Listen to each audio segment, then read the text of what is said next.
Hello, welcome back to another lecture. We were discussing in the last lecture about the Coleman-Noll procedure, and we are already almost through with the application of it to thermoelasticity, even though we are not in detail trying to derive the full full mechanics for thermoelasticity. But the important thing here is to understand, as we said, if you include, so basically if you apply the Coleman-Noll procedure to the problem of thermoelasticity, that is to the combined dissipation inequality which combines the two laws of thermodynamics, and apply Coleman-Noll procedure on that, then you get what is called a reduced dissipation inequality. And we saw in the context of thermoelasticity that the Fourier's law, for example, satisfies it. Okay. So, that is the essence of thermoelasticity, and that is why the Fourier's law has been so effectively used for heat conduction problems. Now, we can actually do a special case of thermoelasticity, the special case of elasticity, for example. Okay. So, in this case there is no heat flux, because if there is a heat flux there has to be a dissipation, because if there is a heat flux it has to flow, the heat has to get conducted, and there has to be temperature variations that must come up in the process.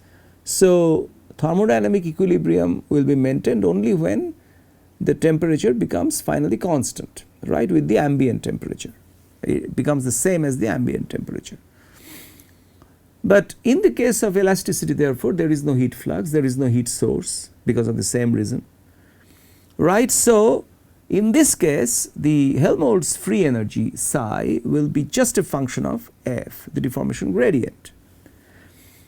So, therefore, from the dissipation inequality, if you just go back a little bit, this was my dissipation inequality, in which all the terms associated with theta and theta dot are gone.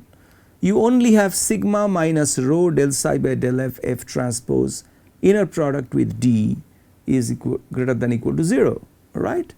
And we already know that the D can be specified quite arbitrarily with respect to what was contained within the bracket, the coefficient of D, right.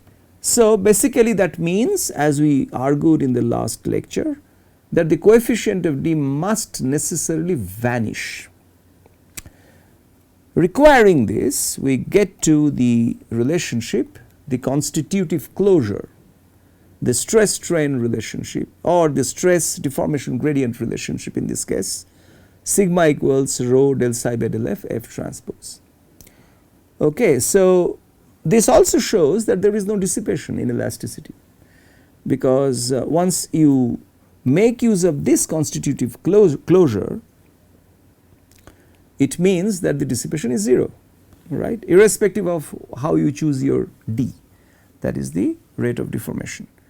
So, that means I can say that the elastic response is purely reversible, something that I already know, but this is consistent.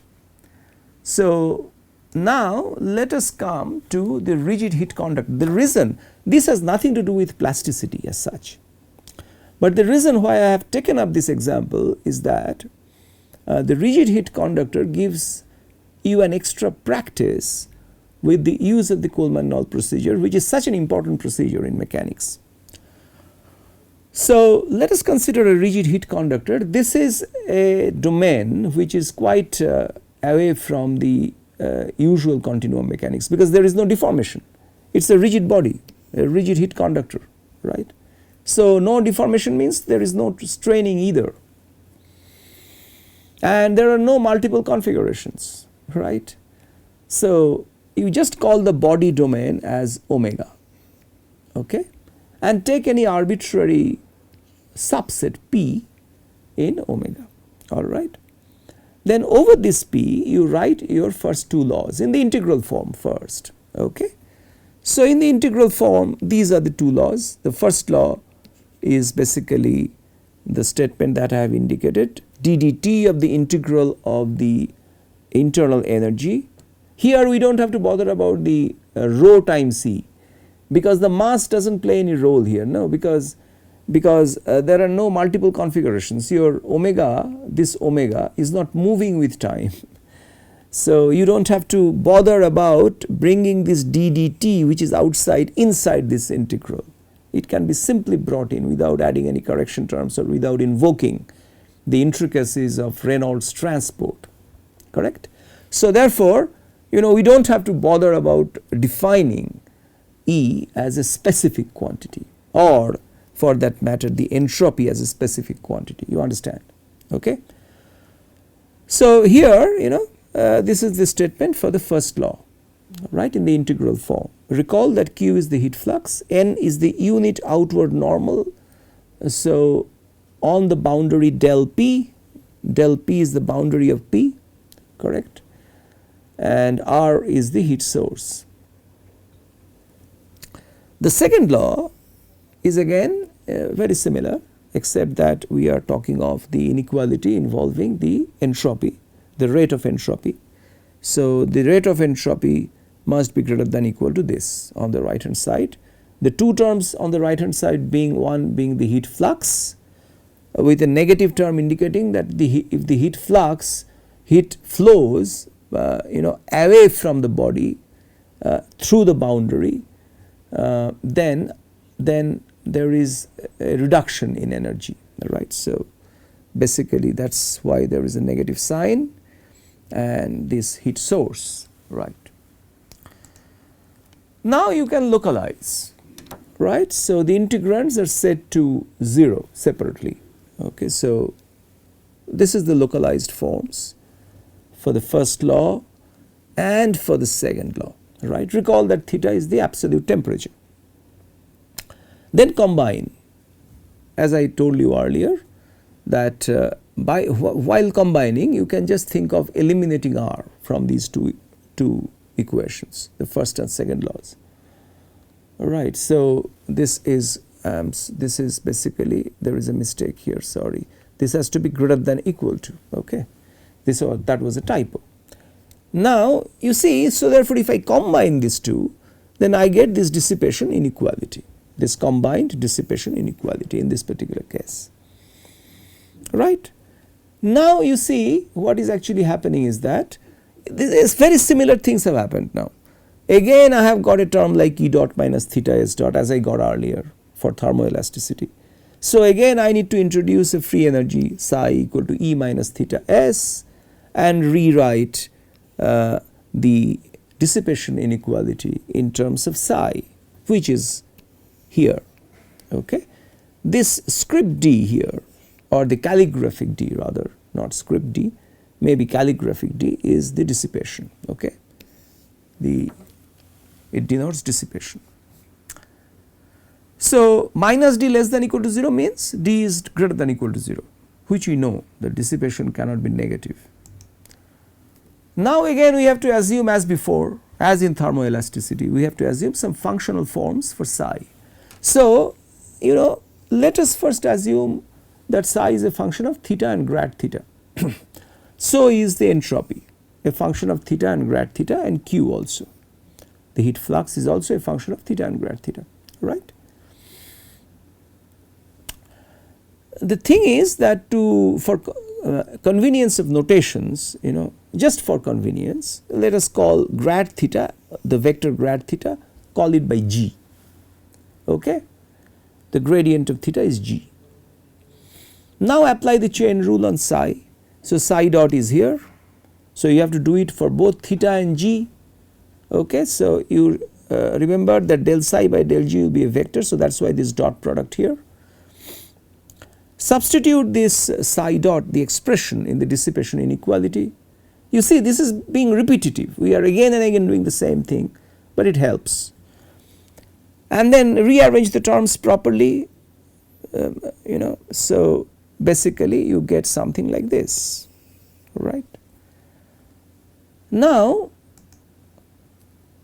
again the issue of kinematic richness, right. So the important thing here is that the rate theta dot and theta can be prescribed arbitrarily, g and g dot can be prescribed arbitrarily, theta and g can be prescribed arbitrarily. In fact, I can generalize to say that all these quantities theta g, theta dot and g dot can be prescribed arbitrarily. Rather, I will fix theta, let us say theta is given, right, at a point x0 t0, and the other things can be prescribed arbitrarily. Okay.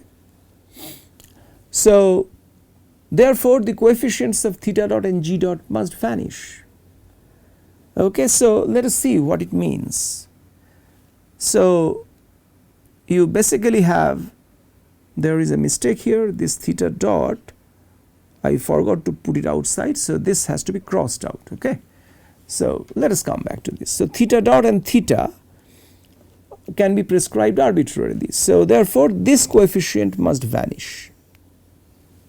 Alright. So, this means that S must be equal to minus del psi by del theta, correct. Remember that this kind of a relationship we had in thermoelasticity also. There also S was minus del psi by del theta, alright. Here again we got that. Another very interesting thing here is that this g dot and g can be prescribed arbitrarily. So, del psi by del g must be equal to 0. If that is true, then I can say that psi cannot be a function of g, because del psi by del g is 0, right. So, if psi cannot be a function of g, that is to say if psi cannot be a function of grad theta, then psi must be only a function of theta, correct. That is not a very trivial thing. So, psi should be, basically I started off psi writing psi as a function of theta and grad theta both, and now I see that psi is not a function of grad theta, psi is just a function of theta. Okay. So, this is because of thermodynamic consistency requires this. The consistency with the two laws of thermodynamics requires it. So, what is the reduced dissipation inequality in this case? It is simply this quantity q dot g or q dot grad theta is less than equal to 0, right. Very similar again to what we had in thermoelasticity. So, Fourier's law will satisfy this. Fourier's law is not the only law which will satisfy this. You can even have other laws like hyperbolic laws or even nonlinear extensions of Fourier law. But Fourier law is the simplest which will satisfy this. Okay. So, now we are ready to come to perfect plasticity. Okay. So, under small deformation. Again, we do not want to unnecessarily clutter our understanding by introducing multiple placements or configurations. So, let us think of small deformation in which there is only one configuration, which is the basically material configuration or the undeformed configuration or the referential configuration, alright. That is the only thing available. There is no deformed configuration. All the quantities like u etc. are functions on that undeformed or referential configuration. Small strain also requires that we write this strain as this symmetric part of the gradient of the displacement vector u. Okay. This is the symmetric part of grad u, correct. Now, then let us do an additive decomposition of strain. Let us assume that the total strain epsilon can be written as the sum of the elastic and plastic parts. Epsilon E is the elastic part of the strain, epsilon P is the plastic part of the strain. But recall that in plasticity we typically require epsilon P dot because the plastic strain rate is what matters more. So, but in this case I can take the time derivative of this additive decomposition directly and write it as epsilon dot is the sum of the rates of the elastic part of strain plus the plastic part of strain, right. Now, let us go into this a little bit more. Let us assume that there is no heat flow, heat flux, nothing, isothermal conditions. Okay. So, then the dissipation inequality in this particular case you can actually remove all the terms related to q and theta etc., theta dot. And so the mechanical dissipation, the dissipation is of a purely mechanical form, and that dissipation inequality can be written in this form, which is basically the combined two laws of dissipation inequality. Recall that, okay. So that can be written as the stress power in the infinitesimal sense, okay, in the small deformation regime, and minus rho psi dot, okay, that has to be greater than or equal to 0. As you know, this calligraphic D means denotes the dissipation. And also you recall that psi is the Helmholtz free energy, rho is the mass density, right. Now I need to assume a functional form for psi. While I do that, I must recall that psi is a free energy, so it only stores recoverable energy. So it cannot be a function of psi p, epsilon p, because epsilon p is the plastic strain which only corresponds to irrecoverable energy dissipation. So therefore psi cannot be a function of epsilon p. So psi is a function only of epsilon e. But if there are additional variables, internal variables corresponding to perfect plasticity, not perfect plasticity, but let us say hardening plasticity, you can actually have hardening variables included in that if you wish. We will come to different types of hardening later on. So for the time being, we can assume later on we can put alpha h, which is the hardening variable, to be equal to 0 to recover my perfect plasticity which I started off with. But you know, for the time being, it is just to indicate to you the fact that hardening actually is a mechanism that stores energy. Just like elasticity, it stores energy. It may not be fully recoverable, but it still stores energy, right.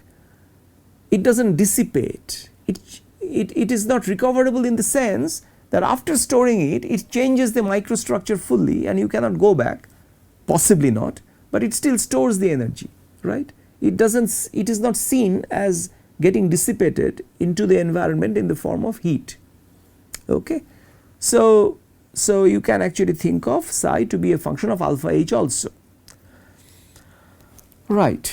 So with this, let us apply Coleman-Noll. For that, since I have already assumed the functional form of psi, so I will do a chain rule, and this is my psi dot, the expression for psi dot, right. Assuming that epsilon e is a tensor, is a matrix, so I have to write my terms properly with proper product rule applied, okay. Assuming that alpha h is a vector, alpha h dot is also a vector, so there is a dot product here, okay. Now since because of this additive decomposition of strain, I can write this also, okay. In other words, I can replace this epsilon e dot in terms of epsilon dot minus epsilon p dot, correct, and write this psi dot in this manner.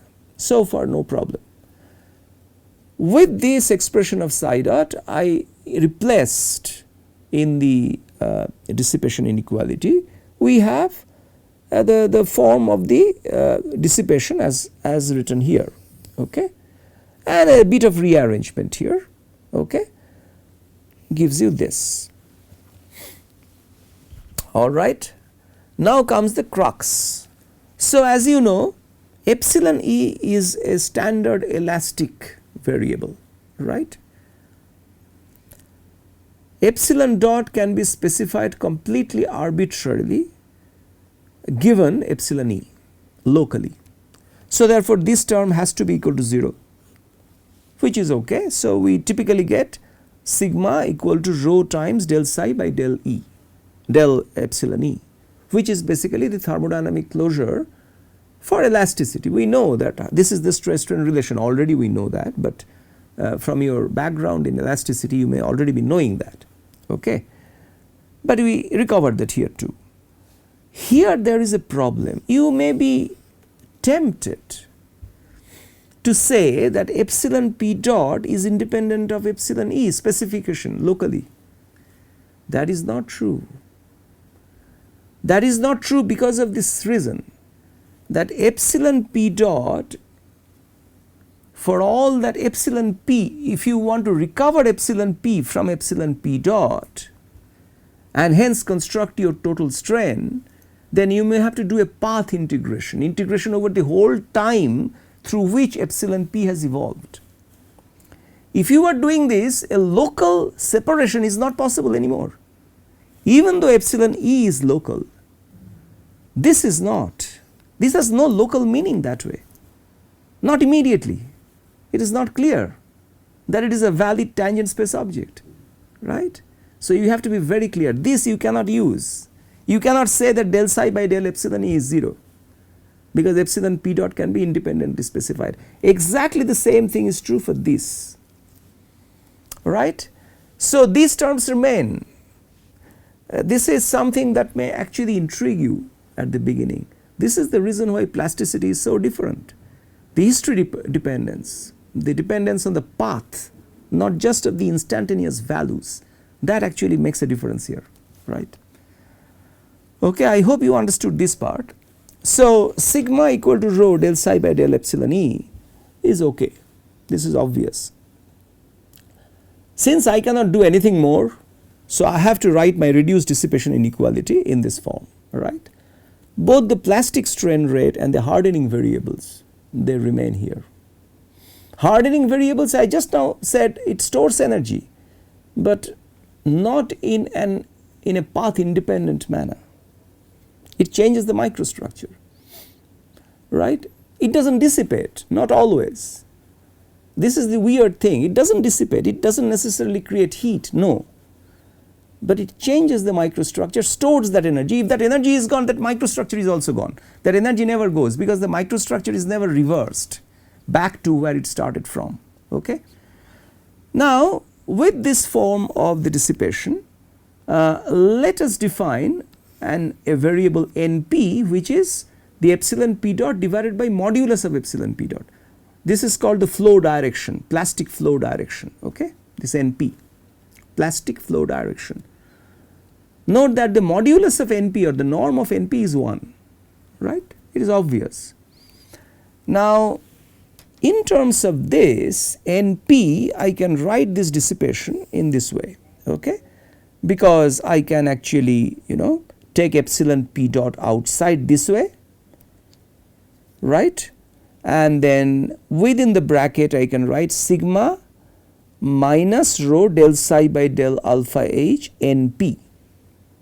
Okay, but this requires us to write alpha h dot for the time being as modulus of epsilon p dot itself. That means, what is, if you integrate this, what will you get? If you integrate alpha h dot, then you get alpha h. What is alpha h? Integral of modulus epsilon p dot.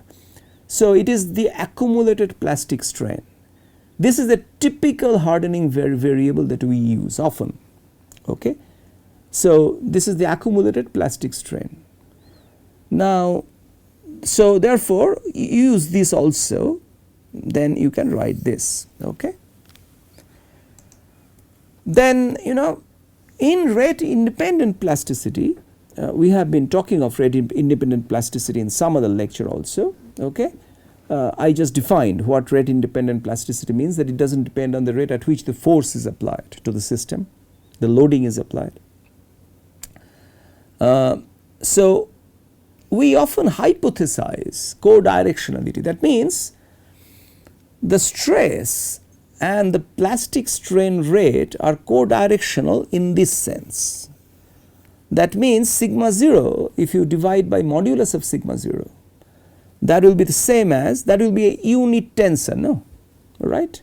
Its modulus will be, the modulus of the whole thing will be unity, that is modulus of sigma 0 by modulus of sigma 0 will be 1, right. So, that is the same as epsilon p dot by modulus of epsilon p dot, a dot here, just remember that there is a dot here that we need. Okay. So basically that is the same. So, we call this as the plastic flow direction NP. Okay. But as we will see, if you use a proper convex argument and pose the plasticity problem as a minimization problem of some functional in a convex setup, then you will see that this directionality, this co-directionality will follow, but we will come to that. Okay, so, if I make use of co-directionality, okay, then I can get rid of NP also. There was NP that was coming up in this expression. So, I can actually reduce that expression to this, okay, which is that modulus of sigma 0 minus rho of del psi by del alpha h times modulus of epsilon p dot must be greater than equal to 0. Now, this quantity is always greater than equal to 0. So, this must leave this quantity greater than equal to 0. This means that the modulus of this deviatoric stress must not be less than the force like quantity. If you differentiate psi with respect to alpha h is a hardening variable, kinematic hardening variable, like it is related to the integral, the plastic flow rate's integral, that means the accumulated plastic strain. So, this quantity determines some kind of a plastic force like quantity. That force, it is a scalar valued force that cannot exceed the modulus of the deviatoric stress, that is what it says. Okay.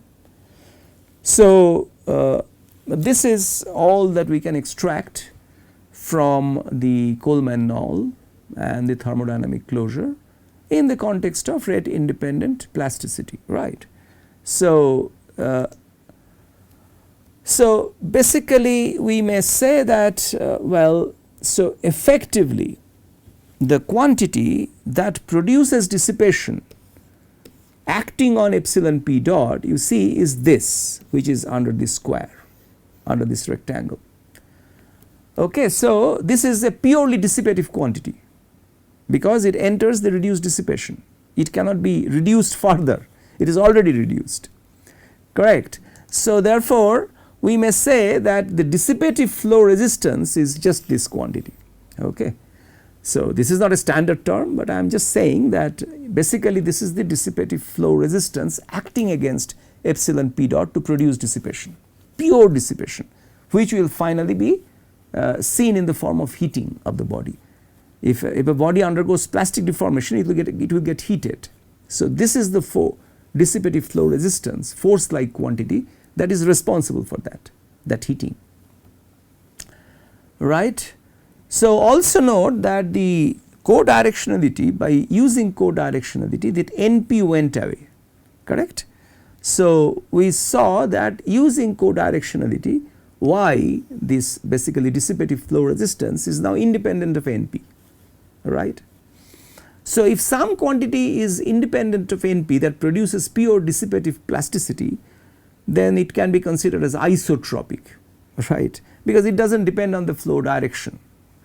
So, in this sense, of course, plastic flow will be isotropic, but we will come back to the isotropy in its more formal form later on as we progress. So, the dissipation inequality may simply be stated this way. Okay. So, that is fine. That is all we can extract from Coleman-Noll, that is from the by exploiting the two laws. More than that we cannot say anything, okay. But we should be able to say much more based on other physical considerations. So, in the next class or the next lecture, we will be talking about the physics of two types of different hardening, which is isotropic and kinematic hardening. And if possible, in the same lecture or in the lecture immediately following that, we will be introducing the elements of convex analysis, which makes possible a perfectly clear, transparent optimization mechanism to be applied, optimization algorithm to be applied for solving the problems of plasticity. So, till then, goodbye and thank you for your kind attention.